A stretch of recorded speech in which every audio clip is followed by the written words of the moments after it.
আসসালামু আলাইকুম। বার্তা নির্যাসে সবাইকে স্বাগত। দেশে ফিরে বিচারের মুখোমুখি হতে চান শেখ হাসিনা। মৃত্যুদণ্ডের আদেশ মাথায় নিয়ে দেশে ফিরতে চান ক্ষমতাচ্যুত প্রধানমন্ত্রী শেখ হাসিনা। দেশে ফিরে বিচারের মুখোমুখি হতে চান তিনি। সম্প্রতি অনলাইন প্ল্যাটফর্মে শেখ হাসিনার সঙ্গে বৈঠকে অংশগ্রহণকারী এবং তার সঙ্গে সাক্ষাৎ করেছেন এমন একাধিক আওয়ামী লীগ নেতা এ তথ্য জানিয়েছেন। এক প্রতিবেদনে এ খবরটি জানিয়েছে টাইমস অব বাংলাদেশ। দলীয় প্রধানের দেশে ফেরা উপলক্ষে নেতাকর্মীদের প্রস্তুতি গ্রহণের জন্য বলা হয়েছে বলে আওয়ামী লীগের কয়েকজন নেতা জানিয়েছেন।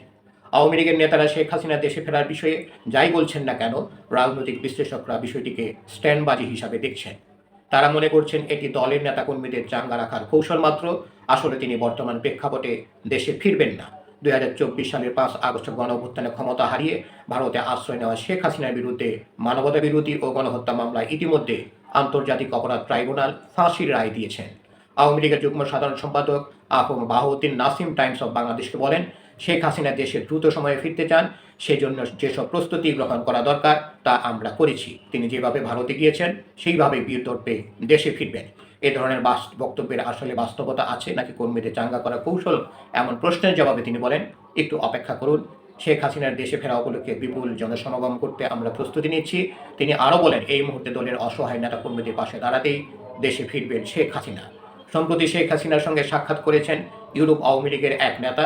নাম প্রকাশ না করার শর্তে টাইমস অব বাংলাদেশকে বলেন, সাবেক প্রধানমন্ত্রী দেশে ফিরে বিচারের মুখোমুখি হতে চান। তার এই মনোভাবের কথা ভারত সরকারকে জানানো হয়েছে।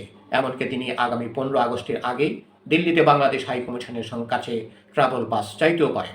সম্প্রতি দলের নেতাদের সঙ্গে টেলিগ্রামের একটি গ্রুপ কলে শেখ হাসিনা বলেছেন, তার এখন যে বয়স তাতে আর সর্বোচ্চ কয়েক বছর বাঁচতে পারেন। দেশে এসে গণতন্ত্রের জন্য যদি তাকে ফাঁসির মঞ্চেও যেতে হয় তাতেও তার কোনো কষ্ট থাকবে না বলে ইউরোপের আওয়ামী লীগের ওই নেতা। 2024 সালের 5 আগস্ট গণঅভ্যুত্থানে শেখ হাসিনা সেনাবাহিনীর তত্ত্বাবধানে দেশ ছেড়ে ভারতে আশ্রয় নেন। এরপর থেকে আওয়ামী লীগের শীর্ষ নেতৃত্ব ছত্রভঙ্গ হয়ে পড়ে। বহু নেতা দেশ ছেড়ে পালিয়েছেন। দলটির কয়েক ধাপের নেতাদের সঙ্গে কথা বলে নিশ্চিত হওয়া গেছে, শেখ হাসিনা বর্তমানে ভারতে অবস্থান করলেও সেখানে তিনি নিয়মিত নেতাকর্মীদের সঙ্গে বৈঠক করছেন। শেখ হাসিনার নিরাপত্তা নিশ্চিত করে ভারত সরকার তার সঙ্গে আওয়ামী লীগ নেতাদের বৈঠক করারও সুযোগ করে দিয়েছেন। সেখানে তিনি সবাইকে ঐক্যবদ্ধ হওয়ার জন্য নির্দেশ দিয়েছেন। ধন্যবাদ সবাইকে এতক্ষণ ধরে আমাদের সাথে থাকার জন্য। আরও সংবাদ পেতে আমাদের বার্তা নিউজ চ্যানেলটি সাবস্ক্রাইব করে সাথেই থাকুন।